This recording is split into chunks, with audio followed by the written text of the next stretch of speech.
Franchise league খেলতে গিয়ে তথ্য গোপন করে আইসিসি নিষেধাজ্ঞায় পড়েছিলেন নাসির হোসেন। সেই কালো অধ্যায় শেষে আবারও ক্রিকেটে ফিরেছে allrounder. Dhaka premier league DPL দিয়ে মাঠের ক্রিকেটে প্রত্যাবর্তন হয়েছে তার।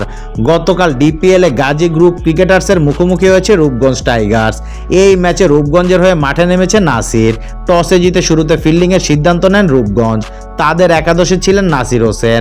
এর আগে 2021 সালে আবুধাবি টি10 লিগ খেলতে গিয়ে একটি আইফোন উপহার নেন নাসির, কিন্তু সেই তথ্য তিনি গোপন করেন। আর তথ্য গোপন করায় তাকে নিয়ে তদন্ত করে আইসিসি। শেষ পর্যন্ত সেই অপরাধ নাসির স্বীকার করে নেন। তথ্য গোপন করে আইসিসির নিয়ম ভাঙায় নাসিরকে সব ধরনের ক্রিকেট থেকে 2 বছরের জন্য নিষিদ্ধ করেছিল আইসিসি, যেখানে 6 মাসের স্থগিত নিষেধাজ্ঞা দেওয়া হয়েছিল। শাস্তির শর্ত পূর্ণ করায় গতকাল থেকে নাসিরের ওপর থাকা নিষেধাজ্ঞা শেষ হয়।